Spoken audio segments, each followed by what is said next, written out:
that somehow we did something right.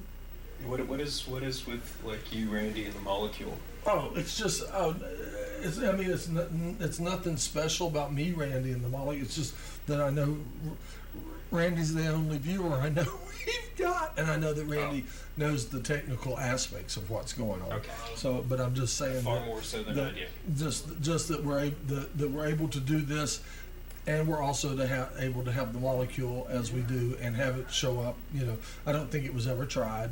Okay. And I had a notion that it would work, and to be honest with you, it worked better than I imagined it even. We actually did something like that with an episode of Mount Dungeon. Well, yeah, I know, with the clouds. Yeah. I know. And I think the molecule looks so much better than the clouds did. It was very impulse. It was only like the 4th episode, and for the interview, somebody just flipped the thing on and said, "Oh, the clouds are in there. Let's leave the clouds on for the interview." Okay, let's see what it looks like when it finally gets chroma keyed, and there you go. Right, and we've done that. We've done that also on the anti-show. I believe we've done that with the clouds, but I'm sure it doesn't really look that good. But the molecule, darn, if it's not absolutely perfect, but it's fine. The gist of it is just right. Yeah. It's good. It's good. It could be adjusted a little bit, but I didn't try it until I went live with it, and it came out as well as it came out, which it did, and I was so happy. You know, so there's that. And we know for certain that we have one viewer. Hey, Randy. Hey, Randy. Right. Knowing you have one viewer it's a beautiful thing. Right. I think it would be fun if. No, we can't do that. We can't tell everybody who's viewing to call URTV and tell them how much they like our new space. You know, I'm trying to picture the look on Jonathan's orbiting, face. or our spot where we're orbiting. You know. Yeah. Don't everybody call URTV. They won't like that. Not everybody at once. No. Sort of spread it out over the next 5 minutes that we have to tell you that this is the Mad Scientist Tea Party, and you too can join us for tea in space. You can come. You can join URTV, and this. You may notice that I'm doing a membership drive right now, and I'm doing this is the also the Mad Scientists membership drive for URTV, and I want people who care. If you really care, come down and join URTV, and I offer a cup of tea and a jaunt around some galaxy, and I hope that you will come down and express yourself artistically, creatively, and use this. This is your window or your door into cable TV channel 20. This is one of the most completely, utterly rewarding things that I have ever done. I mean, quite seriously, it really is. I love this, and it takes work. It is work, but we have so much fun. It is as addictive as drugs. Yeah. So this is my new crack. I love this. I absolutely love it. Oh, have you given up old crack now? Yeah, well, I've never, old crack, new crack. I've never been into any version of crack, I have to say. I know. It doesn't hold a candle, does it? It doesn't hold a candle. Not only that, I have to say that it is an illicit drug that I have a very, very low opinion of. As do I. Yeah. And you may know that one of our mottos on here is, crack is bad. Don't smoke crack. Yes. Hey kids, don't smoke crack. Do not smoke crack. I mean, seriously, I'm not the type to soapbox and tell. Well, okay, I do occasionally ranting when I'm on live TV, but I'm not gonna. Don't smoke crack. I'm not gonna wave my finger all moralizing towards people. But seriously, I've seen crack mess people up that you would not think would get messed up off of it. Don't do it. Right. Just almost everybody who does it. Yeah. I mean, it's just like you want to just wipe yourself out fast. That's the way to do it. Yeah. Spooky stuff. Right, and cause trouble to everyone you know. Yeah. If you just want to be, just don't. Do not smoke crack. It is bad.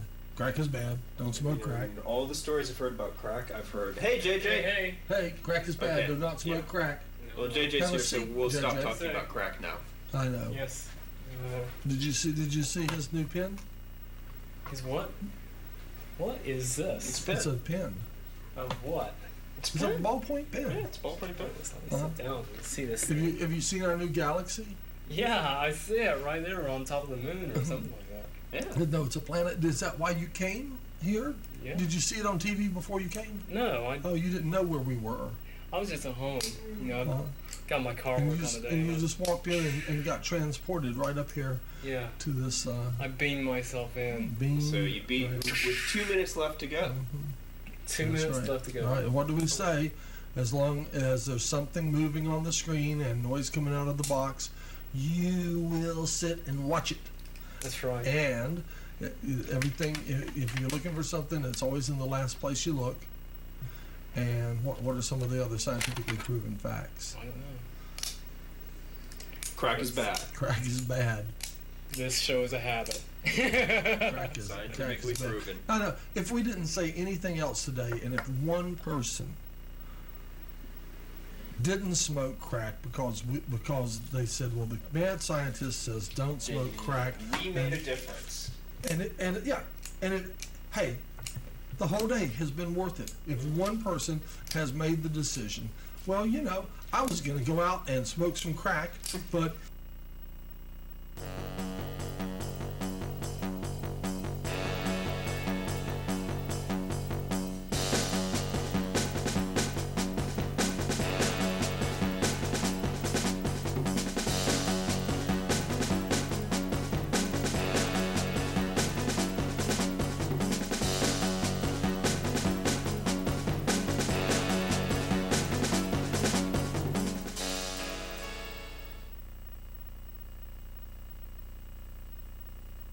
Hello and welcome to the Global Report. I'm Eamon Martin. And I'm Kendra Sarvati. Thanks for joining us. In our top stories this week, you'll hear why you may soon need a passport to visit a national park. And in news from Iraq, top British military commanders are calling for the immediate withdrawal of British troops. And later, the U.S. plans to allow local law enforcement unprecedented access to its national spy satellites.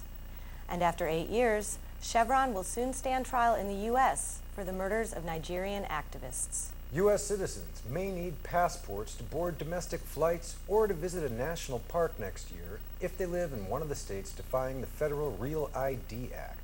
The act, signed in 2005, aims to weave driver's licenses and state ID cards into a national identification system by May 2008. The law sets baseline criteria for how driver's licenses will be issued and what information they must contain. More than half the nation's state legislatures have passed or proposed legislation denouncing the plan. Some have penned bills expressly forbidding compliance. Several states have begun making arrangements for the new requirements, but even they may have trouble meeting the act's deadline. According to Homeland Security Secretary Michael Chertoff, the cards would be mandatory for all federal purposes. These would include, for example, boarding an airplane or walking into a federal building or national park. Citizens in states that don't comply with the new rules will have to use passports for federal purposes. Senior British military commanders have told their government that their country can achieve, quote, nothing more in Iraq, and that the 5,500 British troops still deployed there should move towards withdrawal without further delay.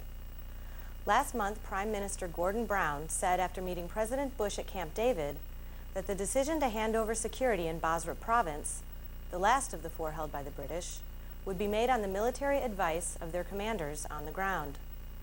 2 generals told the British Independent that the military advice given to the Prime Minister was, quote, we've done what we can in the south of Iraq. Commanders want to hand over Basra Palace, where 500 British troops are subjected to up to 60 rocket and mortar strikes a day, and resupply convoys have been described as, quote, nightly suicide missions, by the end of August. U.S. criticism of Britain's desire to pull back has recently become public, with a U.S. intelligence official telling the Washington Post this month that, quote, the British have basically been defeated in the South. U.S. military officers are offering a bleak picture of Iraq's future, saying they have yet to see any signs of reconciliation between Sunni and Shiite Muslims. Without reconciliation, the military officers say any decline in violence will be temporary.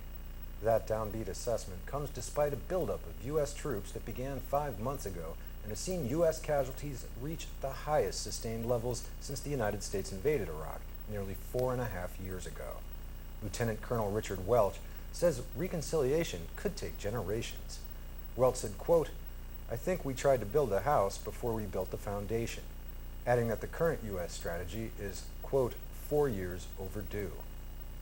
On August 20th, a roadside bomb killed the governor of Muthanna province in southern Iraq, the second attack killing a province's top official in just over a week.